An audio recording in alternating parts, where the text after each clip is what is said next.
On this episode of ResiWeek, we come to you live from InfoComm 2019 talking about the opportunities for residential in the commercial space. All this and more on this episode of ResiWeek. The network for the AV industry. What are you listening to? This is AV. This is AVNation. This is AVNation. This is ResiWeek, episode 175, live from InfoComm 2019. AVNation is brought to you by Atlas IED, innovative audio solutions for every business environment. Hey, this is Matt for AVNation.tv. We are here in lovely Orlando, Florida for InfoComm 2019, and we are recording a live version of, or an on-premise version of ResiWeek for this week. This week I have with me Ken Eagle from Atlanta. How you doing, my friend? Oh, I'm awesome. Happy to be here, ready for another show. Thank you for taking time out of the prep in the non-air conditioned space to hang out with us. My pleasure. We have Alicia Henley from Access Networks. How you doing, ma'am? Good. Thank you for being here.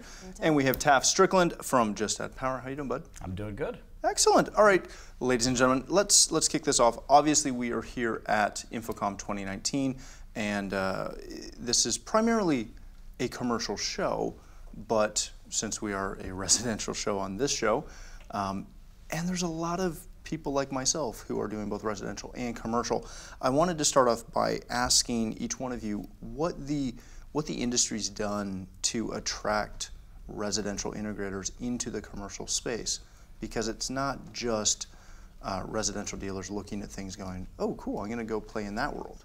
There's been a two-side argument to that. Ken, give us a little insight on why integrators are moving into this space a little bit more from the resi side into that commercial side. Yeah, you know, this is a great topic, and we have, speaking from a manufacturer standpoint at Lona, we've got a ton of residential dealers out there. We built a brand on residential, and more and more of those dealers every year are asking about our commercial products.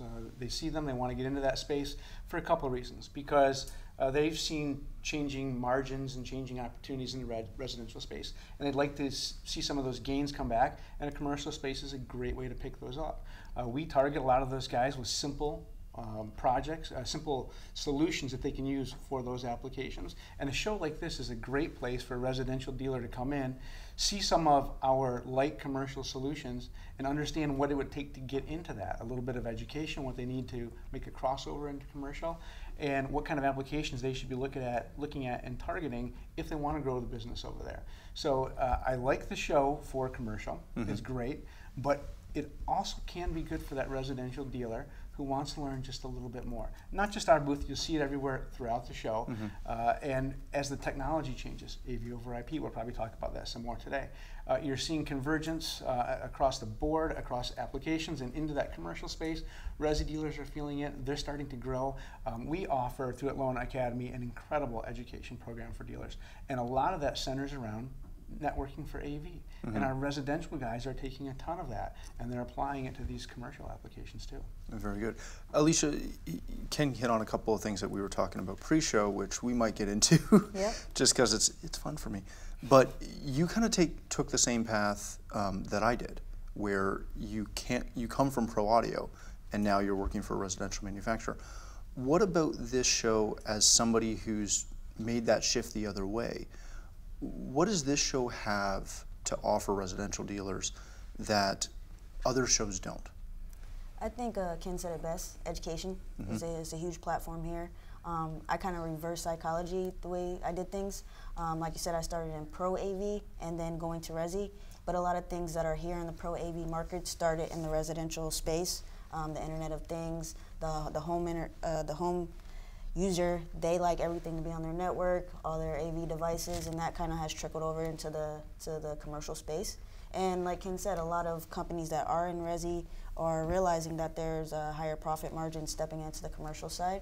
So it's a win-win to be here at InfoComm in my own capacity as well. Just learning from the show and seeing how residential manufacturers like Ken and Atlanta and Just Add Power are utilizing this space to capitalize on the market. Very good. Taft, we've talked about this a couple of times. When you look at your plethora of integrators, right?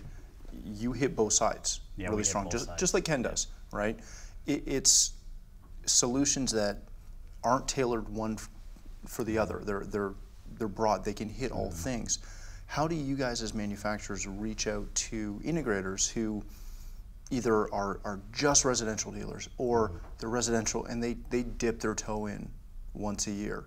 How do you get involved in that from an education side, a promotion side? Hey, come check out this side. Well, we have an identity crisis because we equally play in both fields. Now, to take it a step further, my Huntington Beach, California birth certificate is stamped that I was born in the CEDIA space, because I've been in the CEDIA space for forever and ever and ever, since I was skinny and I didn't have any hair.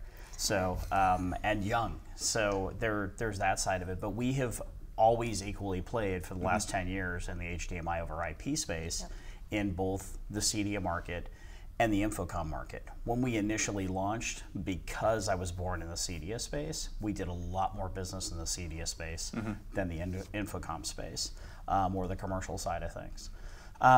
We've kind of become the hand holder and first line for a lot of CEDIA integrators who did a fantastic job for a CEO of a large company, who now wants to do 200 huddle spaces or meeting rooms or lecture halls or large-scale theaters or anything like that. So those guys kind of get forced into it because they did a great job in the guy's house and they got along with them great.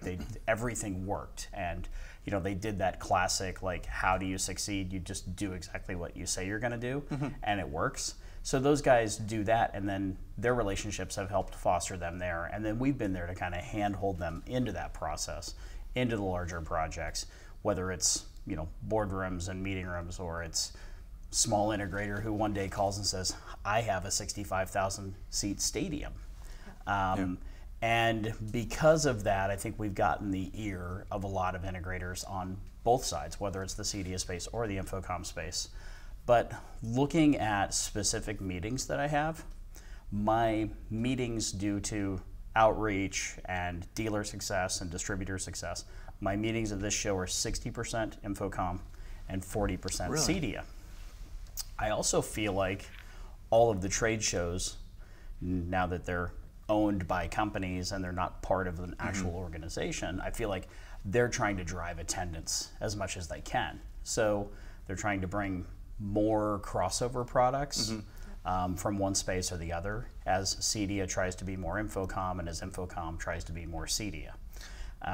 So we're seeing a lot of people attend more, but then also with the cost of shows, especially in Orlando, which is the happiest place on earth. Of course, as we are all grinning ear to ear. I have my magic band. You've got your magic band ready to go. Yeah. But the question is what if the happiest place on earth is standing in line for an hour in the heat for a 3-minute ride?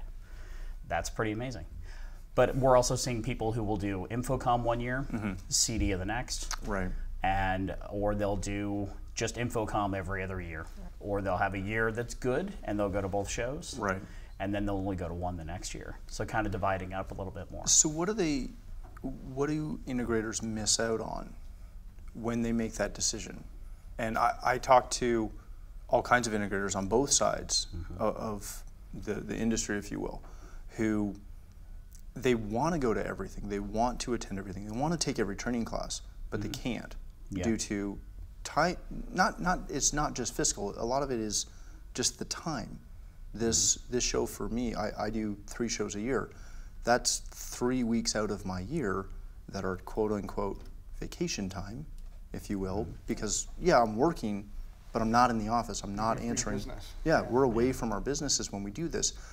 How do you balance that as a manufacturer to say, we want you at every show, but we want you to be successful so you stay in business and keep buying our product? Last night at dinner, we actually talked about the number of shows we'll do this year. Okay. And if we count the regional shows and ISE and CEDIA in Australia, my team will do about 150 shows this year. Oh my gosh. Which is absolutely insane. It is insane. Similar for us too. Yeah. And then you talk about being out of the office for 3 weeks.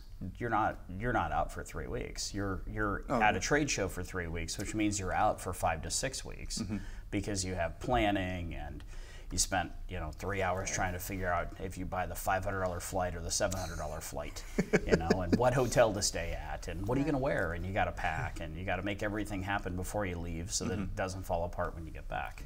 So I just want your $300 flight for the role. Nice. One other thing I would add when you're talking about a residential dealership versus maybe a commercial dealership or looking to get into commercial, there's things changing, like technology, for example, and I think there's a lot of barriers breaking down.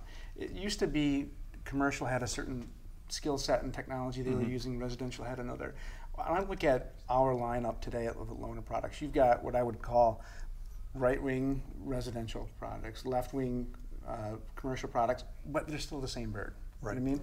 So what's different, first of all, what's similar, they're all HDMI 2.0, 18 gigabits of bandwidth, they're all HDCP 2.2, they're all 4K ready, they all work with our software solutions, they all work with the same AV over IP. So from a technology standpoint, if you're learning one thing, you can apply it to a lot of places.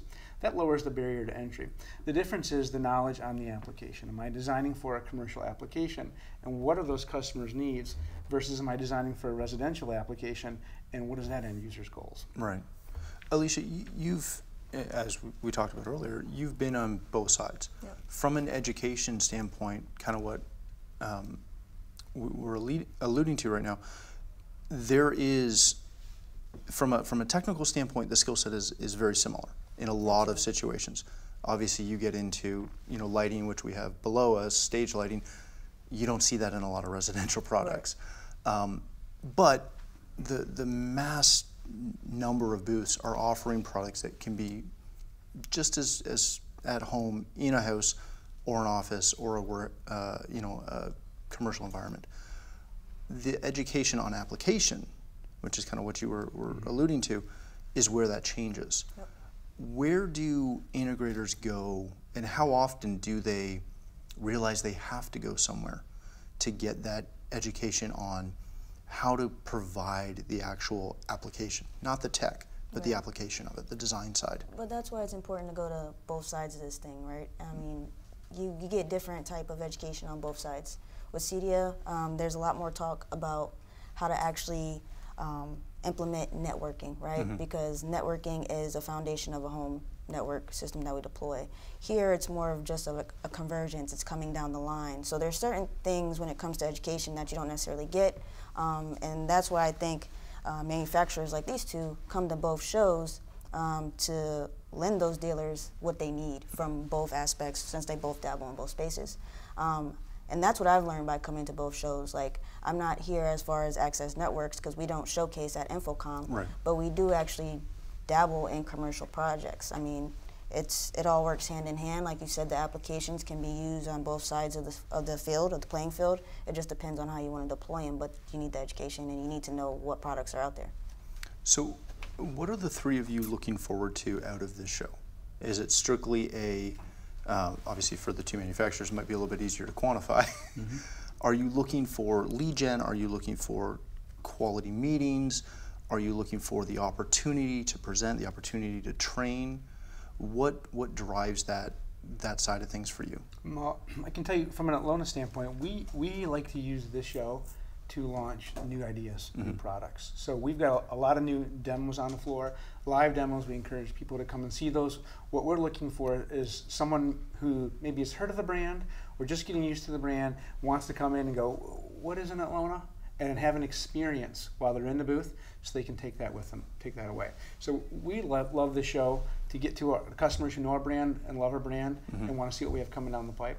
And we love the show to showcase our technology for new people who are just getting into the industry or just getting introduced to our brand to come and learn and experience what our solutions are like. Very good. Taff? So first off, I'm a social animal, so this is a lot of fun. It's great to catch up with the people that we've been doing business with for the last decade. And then it's fun to, we got a Gold Star Award. We won Audio Product of the Year for the show from Commercial Integrator. Am I allowed to say that? You totally are. Okay, yeah. With our new Dante product, Dante integrated product. And so to show what's new, And for us, the big story is show what's new that works with everything that we've built over the last decade, Right. Which is fun. Catch up with old friends and make new ones.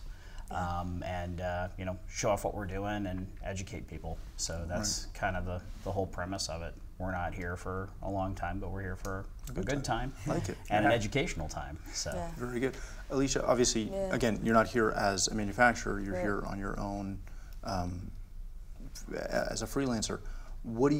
How do you determine success out of this show? How do you sit there and, you know, Saturday morning as you're taking a flight home, go through your notes and go, that was worth the investment, that was worth the time?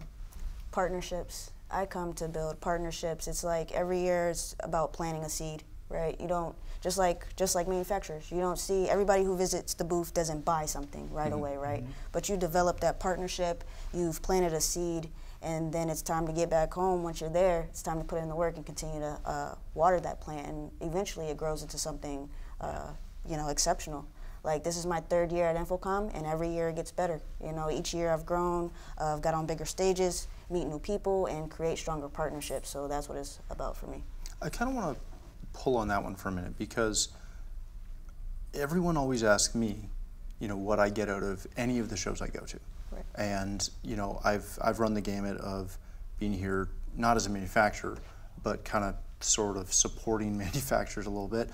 I'm now here mostly as press. I do very little for my own company at these shows. Don't tell my accountants. But every time somebody asks me why I go to so many shows and why I spend as much time at the shows as I do, is I always come back to this: yes, it's great to walk the floor. It's great to see all the booths that are out behind us and hopefully at least walk past them. Maybe not into them, but walk past them. But I've always come back to this: the show is the most important thing for me out of the year, because I get to get FaceTime with you and you and you and everyone else that hopefully I get a chance to stop and say hi to for 5 minutes. How does that community aspect of this industry really, you know, benefit either you personally, your companies personally, or, you know, the people you work with? Because again, this is one of those situations where we have two competitors who maybe you're not like best friends, but you're very civil. Everybody's happy. Nobody's yelling. Right. Nobody's getting kicked out of booths yet because the floor hasn't opened yet. But, you know, there is that big sense of community. What drives that? Yeah. Well, I mean, to comment on both Taft and Alicia, who both kind of think keyed in on this initially and said it's about relationship, that's right on, you know, nail on the head. And what drives that is this whole industry is about relationships. It's about connecting with people. I mean, how many, what is this, 40,000, 45,000 people now, right? All together in one spot. I can't see that many people in 5 years traveling around the country. And some of these people, they're great industry friends. You know, you meet somebody for just a few minutes and you don't see them again for another year, and you immediately have that connection again. We're in the same industry, we have the same passion, we talk to the same customers, but we don't see each other every day or talk every day. So you come back to these shows and you reconnect with those people. And more than anything, what that does for me after I leave here is it drives excitement. I mean, the whole week leading up to the show, I'm ball of energy. I'm excited to come here. I'm going to see new people, because I know when I'm done, I'm going to leave with my tank full again, full of energy to get back out there in front of customers and pitch in these new things. And that's what drives that. It drives passion. Drives passion. Yeah. Exactly. And while we're in this super high-tech world, selling the coolest and neatest gadgets and seeing the gamut of everything to communicate from here across the country, nothing replaces face-to-face business. Right. It really doesn't. Don't tell Zoom or anybody else that. But until I can shake hands with somebody or pat them on the back, and you know, I don't jump on a Zoom call and say, "How's your family? How's your kids?" You know, blah blah blah blah blah. You can't do that. So I via should Facebook stop doing that? Or, okay, you can still do that. So I always tell the same jokes when I get on a Zoom call, always, but that's just me. But seeing people in person, that personal touch, at the end of the day, what we have in common, we all three do business with people. And those people turn into our friends and our colleagues. And it's a small industry. It really is. I had somebody tell me they had 250,000 connections within InfoComm. Social media connections. I said, that's funny. There aren't 250,000 That's everybody. people. Yeah, so that's not every. It's a small community. Yeah. So, yeah. Last question before we go. One of the big changes that's come to this show in the, gosh, 8 or 10 years that I've been coming to this show is we started to see it kind of in a larger scale last year, and they're saying somewhere in the neighborhood of 12,000 people this year will be end users. That is something that either this show or ISE or CD Expo, it's still kind of new. Does it change the approach for anyone as you're either working in your booth, walking around, meeting people? What does that change of demographics do? Does it change anything for you? Yeah, it does, and it's interesting you brought that up because we just had a company sales meeting this morning, and this was a big portion of our discussion. It's a paradigm shift in business over the past year where a big part of our target audience is now the end user, where it really wasn't nearly as much emphasis put on that group in the past. And I'm really happy to see that end user also coming to the show because they're getting to experience what we have in the booth. And it changes that demographic because we're approaching that end user a different way. We're not coming at them with, we've got this product with these specs and this many gigahertz and this and that, because that's not their business. Their business is whatever they do and how do they communicate, enhance, and make that a more productive environment. And so we have to show them that. How do we make their business, their everyday, more productive? And so yeah, it changes that a lot, and we invite them in, and it's great to have them at the show. Alicia, is it something where, as Ken pointed out too, he changes the way that he and his staff are approaching those individuals? Yep. Is that something that I would argue our industry's been pretty poor at? We're really good to jump into specs and jump into all the techno mumbo jumbo that we love, and the client or end user kind of just clues out until you get down to that price point. Is it something where integrators can or should kind of observe that in some of their meetings and try and get a takeaway from that to better sell to their clients? Absolutely, because what I heard Ken saying just now is that, okay, these end users are in our booth, and we're not capitalizing on selling our products, we're capitalizing on selling that experience to the end user, which is what they want. I came into this space as an end user, so I wasn't, don't get me wrong, I'm interested in specs and all that, I'm just as big of a geek as anybody else, but what I really wanted to know was, how is this going to work in my real life situation? Right. You sell me on that, you sell me on a product. So overall, it's about the experience, and that's great from a manufacturer point of view. And personally for me, that leaves me a platform to educate the end user. I think that's the most powerful thing. The more the end user knows, the easier it is for integrators, dealers, manufacturers, everyone as a community.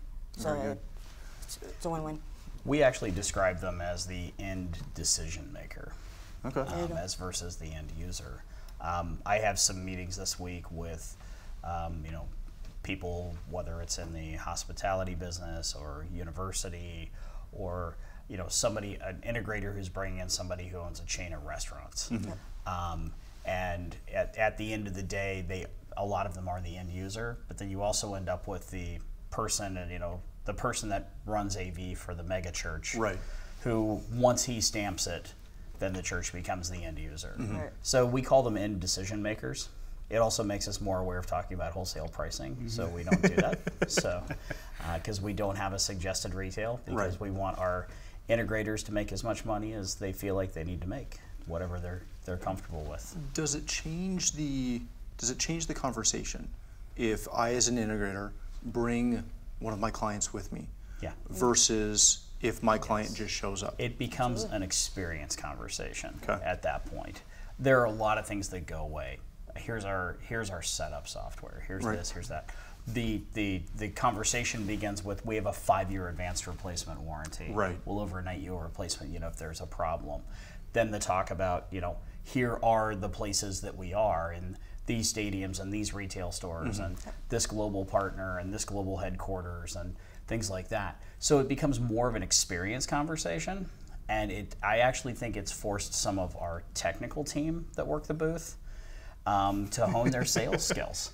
And it's good for them. And when one of them turns and says, wait a second, we're in this stadium, I didn't realize we did that project. Or, I didn't realize we did, Eastern or European headquarters for Nike. Right. And so things like that. So it really becomes more of an experience conversation. Right. And how is this going to work in your application, and how is it going to fill what you need?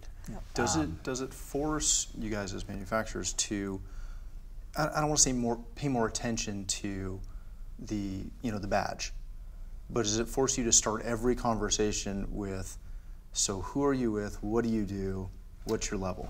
That's the beauty of the badge. Yeah. Yeah. And on that note, Yeah. perfect. All right, gentlemen and ladies, let's end it there. Thank you so much for taking some time out of setup day. Thank you. Ken, if people want to connect with you, learn more about Atlona, where can they do that? Yeah, thank you. You can reach us on atlona.com. You can find us on social media as well. And you can reach me at ken.eagle@atlona.com. Excellent. Thank you so much for being here. Alicia, of course, thank you for being here. Anytime. People want to connect with you, also learn more about Access Networks. Where can they do that? If you want to learn more about Access Networks, go to accessca.com and you'll find information on the company there. If you want to reach me personally, at The Smooth Factor on every social media platform, thesmoothfactor.com, all that good stuff. Every single one? Every single one, Every single except Snapchat. Yeah, that'd be weird. Taff, thanks again for being here. Yeah, so you can reach us at justaddpower.com.